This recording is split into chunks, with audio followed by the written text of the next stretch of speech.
My name is Asad Ali और आज की वीडियो में हम C++ के ऑब्जेक्ट्स और क्लासेस पे बात करेंगे।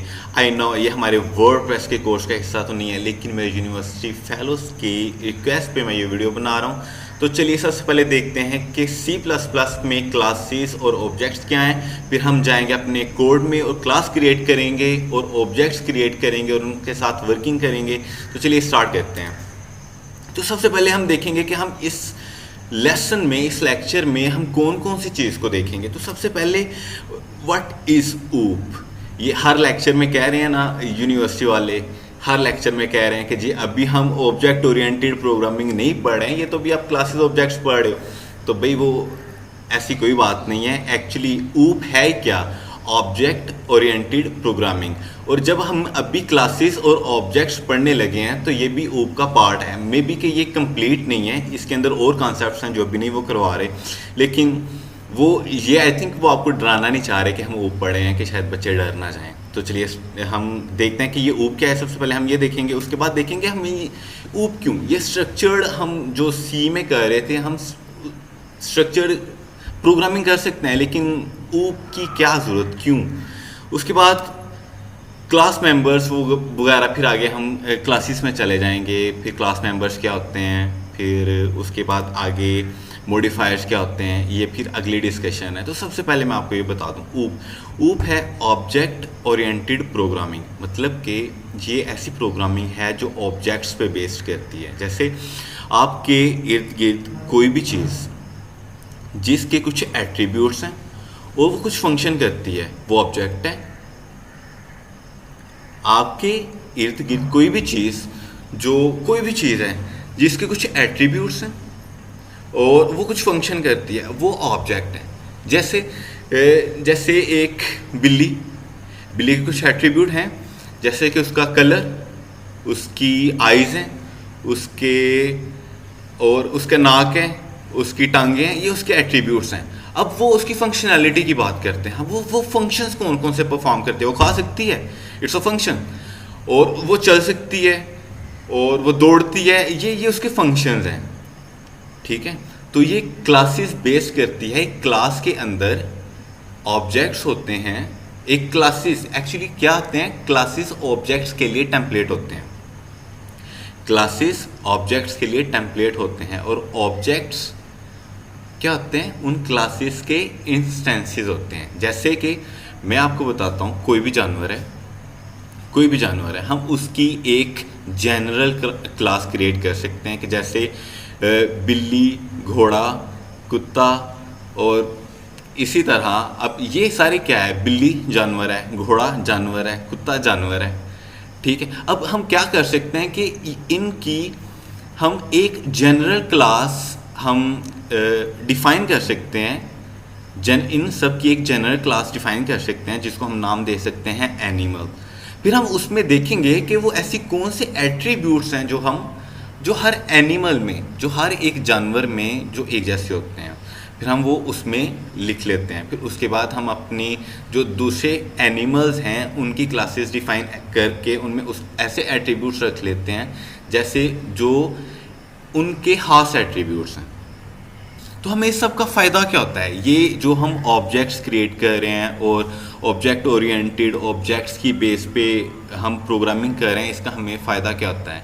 अब इसका फ़ायदा ये है, अब क्या फ़ायदा है, अगर हमने 4 ऑब्जेक्ट्स हमने क्रिएट करने हैं, 4 ऑब्जेक्ट्स फॉर एग्जांपल, अभी तो हम ऑब्जेक्ट्स की बात करें, अभी हम ऑब्जेक्ट्स की नहीं बात करते। हम चाहते हैं कि 4 ऑब्जेक्ट्स की, मैं कहता हूँ कि आपने एंट्री करनी है, ऑब्जेक्ट्स क्रिएट नहीं करने without classes and objects. Classes and objects create नहीं करनी और आपने 4 बिल्लियों की एंट्री करनी है और हर बिल्ली के जो से एट्रीब्यूट्स में आपने लिखना है बिल्ली का कलर, बिल्ली की एज, कैट की एज और उसकी आई का कलर, और ये 3 एट्रीब्यूट्स आपने लिखने हैं। अब आप क्या करेंगे कि आप 20 कैट्स अगर आपने लिखनी है 20, तो हर एक के लिए आप अलग-अलग से एट्रीब्यूट्स आप डिफ़ाइन करोगे।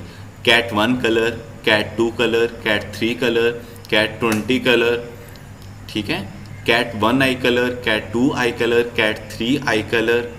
तो ऐसे ही करोगे ना फिर। ठीक है, अब इसके ये फिर कोड कितना लेंथी हो गया और कितना कम्प्लेक्स, कितना मुश्किल हो गया। अब हम क्या करते हैं, इसी सारे कोड को हम छोटा सा करके हम एक क्लास लिखते हैं और उस क्लास में सिर्फ एक जगह पे एक दफ़ा जो जनरल एट्रीब्यूट्स हैं वो हम डिफ़ाइन कर देते हैं।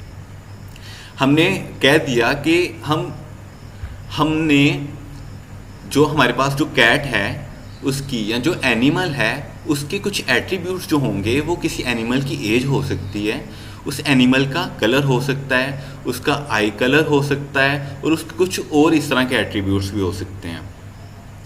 तो फिर हम क्या करेंगे, उन एट्रीब्यूट्स को सिर्फ एक दफ़ा क्लास में हम डिफ़ाइन करेंगे, उनको डिक्लेयर करेंगे, एट्रीब्यूट्स हम लिखेंगे जिनको हम मेंबर वेरिएबल्स बोलते हैं, मेंबर वेरिएबल्स बोलते हैं। अब फिर हम क्या करेंगे कि हम उनसे एसोसिएट कर देंगे क्लास के अंदर फंक्शंस। आपके जो से क्लास के फंक्शंस हैं वो डिफ़ाइन करते हैं कि आपके वेरिएबल्स क्या कर सकते हैं, क्लास मेंबर्स क्या कर सकते हैं। तो हम उन वेरिएबल्स को एक्सेस करने के लिए या उनके साथ छेड़ाछाड़ी करने के लिए, उनमें वैल्यूज सेट करने के लिए या वेरिएबल्स से वैल्यूज़ को गेट करने के लिए हम फिर फंक्शंस क्रिएट करते हैं। मॉडिफायर्स पे मैं अभी नहीं आऊँगा, मॉडिफायर्स जब हम कोड पे जाएंगे तब मैं आपको बताऊँगा कि मॉडिफायर्स क्या आते हैं। अभी तक के लिए इतना ही। अब हम चलते हैं कोड पे, और कोड पे जब हम जाएंगे तो मैं आपको सारी चीज़ें ज़्यादा क्लियर से बताऊँगा कि वो क्या है और वो कैसे वर्क कर रही हैं। चलिए चलते हैं। ये अभी हम अपने कोड में आ गए हैं और सारा कोड मैंने पहले से लिख के रखा था ताकि मैं जब वीडियो क्रिएट करूं आपके लिए तो मुझे फिर कोड लिखना ना पड़े। और अगर अभी मैं कोड लिखना शुरू हो जाता तो फिर शायद ये वीडियो भी लेंथी हो जाती काफ़ी, और मे बी कि आप थोड़ा सा बोर भी हो जाते। अभी मैं आपको हर चीज़ क्लियर करूँगा।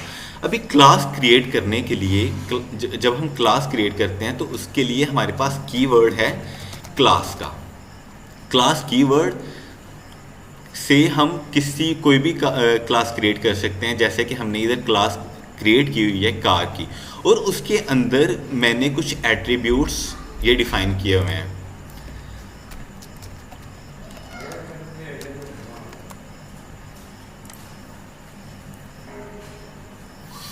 ये मैंने कुछ एट्रीब्यूट्स डिफाइन किए हुए हैं, जैसे कि कोई गाड़ी है, व्हीकल है, जैसे कार है। कार का क्या हो सकता है कि ब्रांड हो सकता है, उसका कुछ मॉडल हो सकता है, वो किस सन में, कौन से सन का मॉडल है, कौन से ईयर का मॉडल है। तो ये उसके ये एट्रीब्यूट्स हो सकते हैं किसी भी कार के, ठीक है। अब उसके बाद हमने क्या किया हुआ है, हमने इन एट्रीब्यूट्स को अपने मेन फंक्शन के अंदर एक्सेस करके उनके साथ वैल्यूज़ को सेट किया हुआ है। जैसे कि सबसे पहले मैंने क्या किया कि मैंने एक कार, जी देखें, जिस नाम से हमने क्लास क्रिएट की थी उसी नाम क्लास, उसको फॉलो करते हुए हमने फिर ऑब्जेक्ट का एक नाम क्रिएट किया। ऑब्जेक्ट यानी कि कार का ऑब्जेक्ट, पहली कार जो हमारी है। अब उस कार के साथ हम वैल्यूज़ को बाइंड करना चाह रहे हैं, उसके साथ हम वैल्यूज़ को जोड़ना चाह रहे हैं कि उस कार का जो हमारी पहली कार है उसके जो हमने एट्रीब्यूट्स डिफाइन किए थे, अब हम उनमें वैल्यूज़ पुट करना चाह रहे हैं और बाद में चाह रहे हैं कि वो हम अपनी स्क्रीन पे शो करवाना। तो सबसे पहले मैं क्या करेंगे हम कि जैसे कार ऑब्जेक्ट है, कार ऑब्जेक्ट डॉट, अब ये देखें वो आपको वो ऑप्शन दे रहा है कि आपने किसको चूज़ करना है, ब्रांड।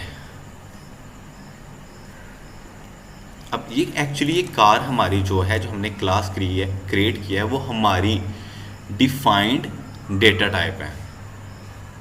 अब इस डेटा टाइप के अंदर जो से फंक्शंस हैं, जो एट्रीब्यूट्स हैं, वो हम एक्सेस कर सकते हैं चूँकि हमने उनको पब्लिक रखा हुआ है। मैंने मॉडिफायर्स की बात की थी, ये है पब्लिक है, एक्सेस मॉडिफायर।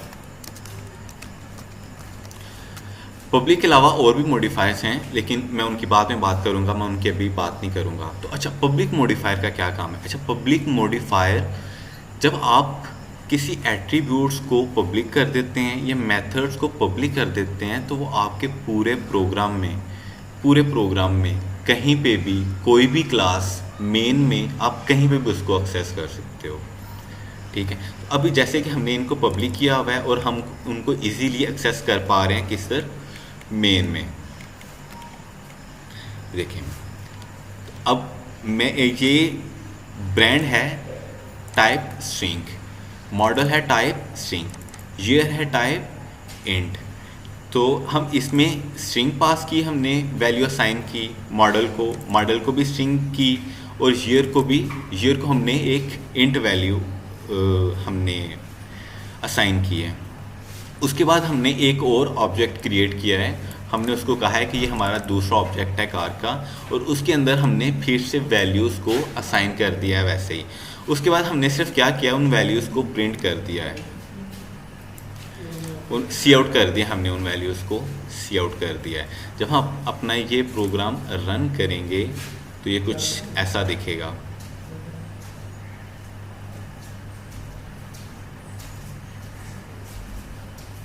ये देखें,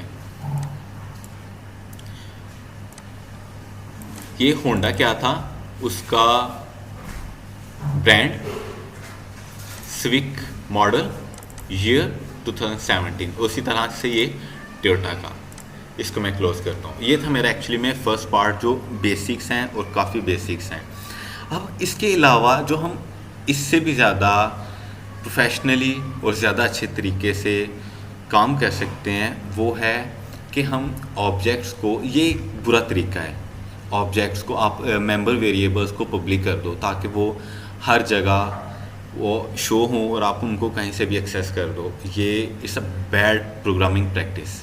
आप ऐसा नहीं करोगे अपनी रियल लाइफ में। जब आप अपना काम करोगे, प्रोग्राम्स क्रिएट करोगे, आप क्या करोगे, अपने मेंबर वेरिएबल्स को आप हमेशा प्राइवेट रखोगे ताकि कोई और उनको मॉडिफाई ना कर सके, कोई और क्लास या कोई और फंक्शन उनको बाहर से, किसी और क्लास का फंक्शन उनको मॉडिफाई ना कर सके। तो उसके लिए मैंने पहले से कोड करके रखा है, जिसको मैं आपको बताऊंगा।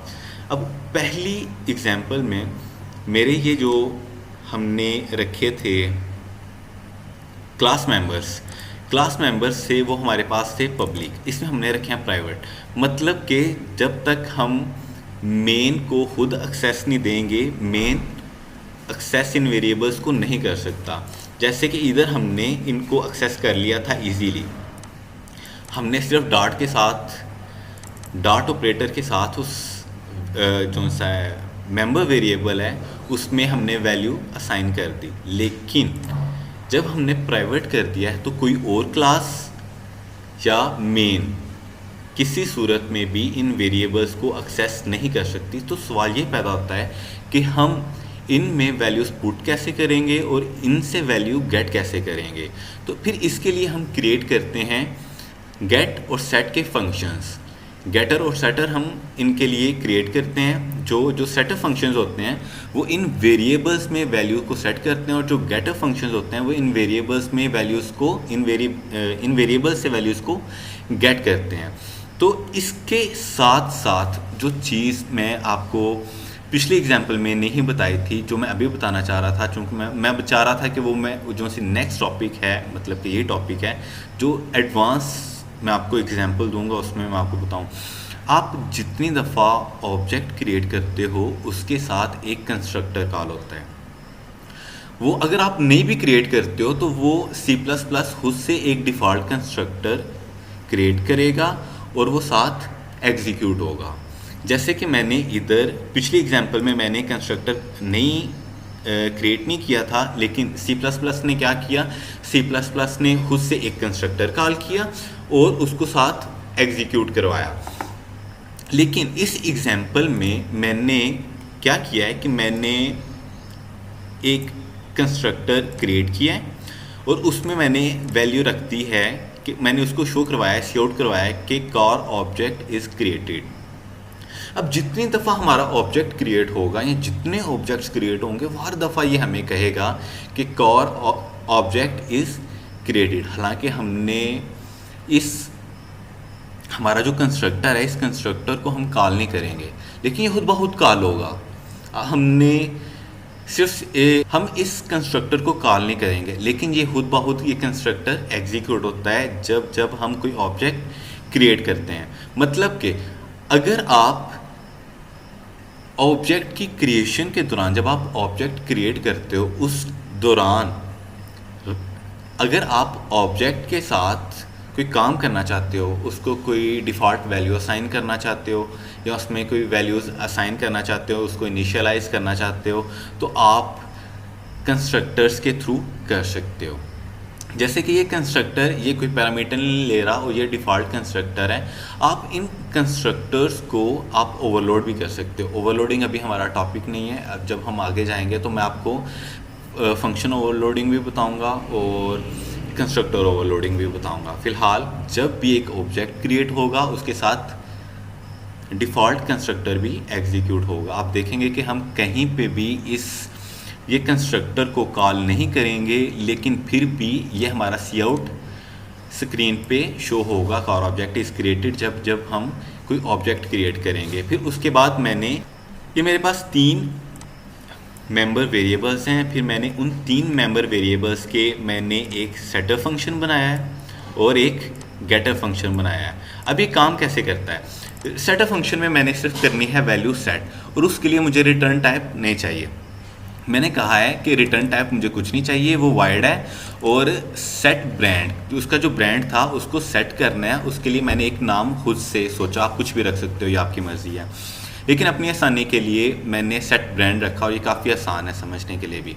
और ये क्या करेगा, ये एक्सेप्ट करेगा, एक स्ट्रिंग एक्सेप्ट करेगा, जिसको मैंने कहा है कि ये जो स्ट्रिंग इसके अंदर से पास की जाएगी वो असाइन कर दो ब्रांड को। ब्रांड क्या है? ये ब्रांड।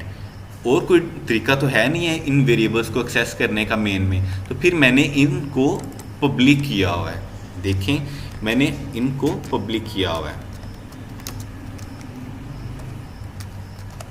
ये एक्सेस मॉडिफायर है पब्लिक, मतलब कि अगर इन फंक्शंस के थ्रू मैं इन वेरिएबल्स को एक्सेस कर सकता हूँ, इनमें वैल्यू सेट भी कर सकता हूँ और इनसे वैल्यू गेट भी कर सकता हूँ। वैसे ही मैंने किया है कि वाइड, उसके लिए सेट ब्रांड करने के लिए ये मैंने आपको बताया। तो हम गेट कैसे करेंगे?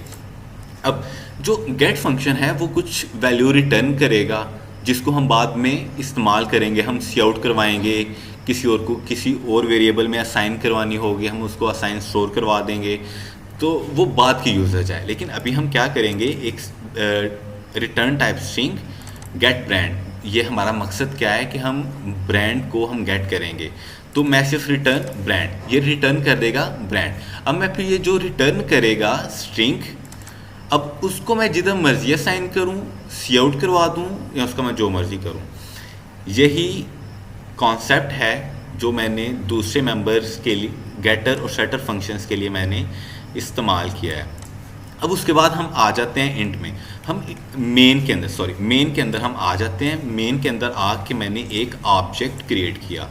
अभी देखिए, मैं ये कुछ भी नहीं करता, इसको मैं कमेंट आउट करूँगा और इसको मैं सेव करूँगा, कमेंट आउट हो गया, और इसको मैं कंपाइल और रन करूँगा। जब आप देखेंगे अभी मैंने कुछ भी नहीं सी आउट करवाया, तो वो क्या कह रहा है कि ऑब्जेक्ट इज़ क्रिएटेड, जबकि देखें मेन के अंदर मैंने सिर्फ ऑब्जेक्ट क्रिएट किया है, मैंने तो कुछ सी आउट करवाया ही नहीं कि जो स्क्रीन पे शो हो।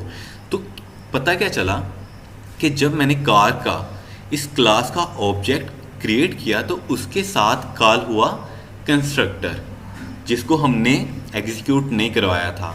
वो C++ उसको ऑटोमेटिकली एग्जीक्यूट करवाता है डिफ़ॉल्ट कंस्ट्रक्टर को, ठीक है। अब उसके बाद अभी मैं चाह रहा हूँ इसको मैं ये नहीं रखूँगा, हम अपनी टाइप करेंगे।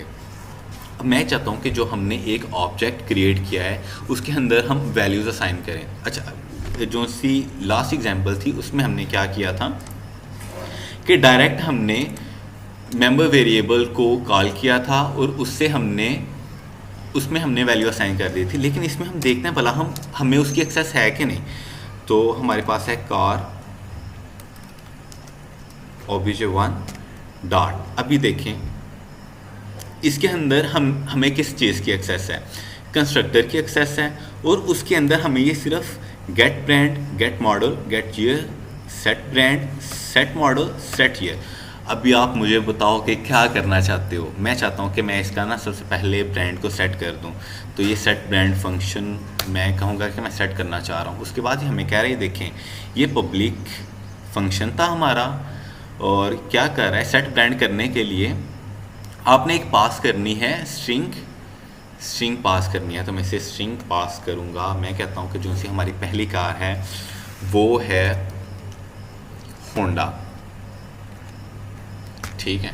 अब उसके बाद मैं सेट करना चाह रहा हूँ कि मैं इसका मॉडल भी मैं सेट करता हूँ। तो मैं कहता हूँ कार obj डॉट, ये हमें खुद देगा obj1 डॉट सेट मॉडल, ये भी स्ट्रिंग एक्सेप्ट करेगा।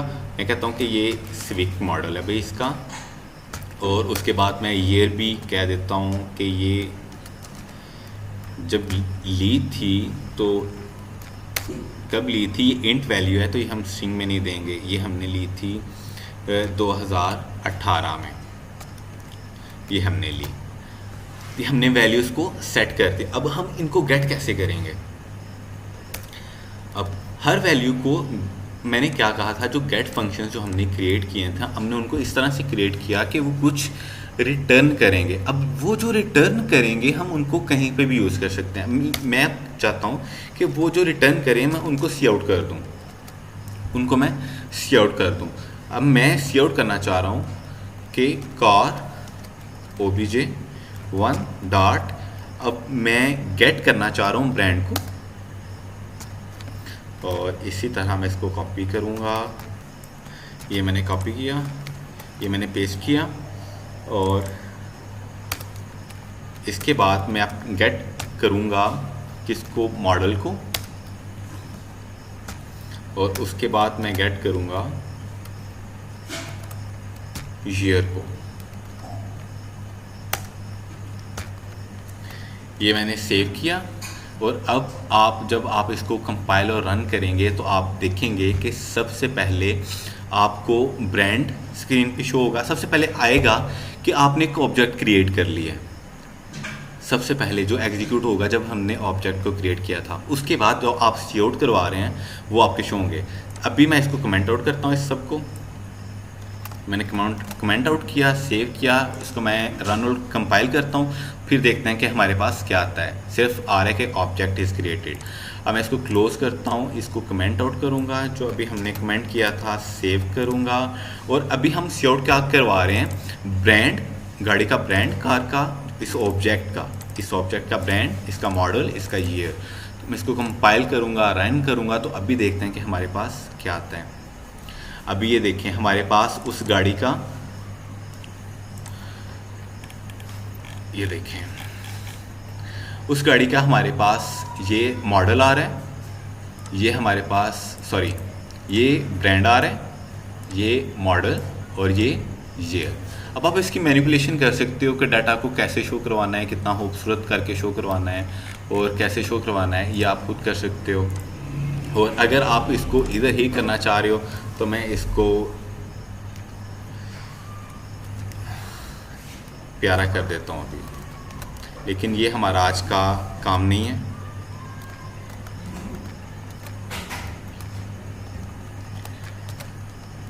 ये अभी मैं इसको सेव करूँगा, कंपाइल और रन करूँगा, तो वो देखेंगे कि वो आप जैसे हमने उसको सेव किया वैसे आएगा। ये हमारा मॉडल मॉडल नहीं है, ये हमारा ब्रांड है, ये हमारा मॉडल है और ये हमारा ईयर है। अब चाहते हो कि आप इस तरह के 100 ऑब्जेक्ट्स क्रिएट करो, तो उसके लिए अरेज इस्तेमाल होंगी, अरेज चलेंगी। तो लेकिन अभी एक और ऑब्जेक्ट क्रिएट करना चाह रहा हूँ मैं, ठीक है। लेकिन अभी आपको क्या करना पड़ेगा, हर एक ऑब्जेक्ट के लिए इन एट्रीब्यूट्स को अलग से डिफाइन नहीं करना पड़ेगा। अभी आपको नहीं कहना पड़ेगा कि car1 brand string model car1 model int car1 year. फिर अगर दूसरी के लिए इसी तरह करते तो आप कहते car2 year, car2 brand, car2 model. तीसरी के लिए करते तो car3 brand, car3 model, 3 year. तो इन सारे चक्रों से हम बच गए हैं। तो हम सिर्फ क्या कह रहे हैं, हम सिर्फ एक ऑब्जेक्ट क्रिएट करते हैं,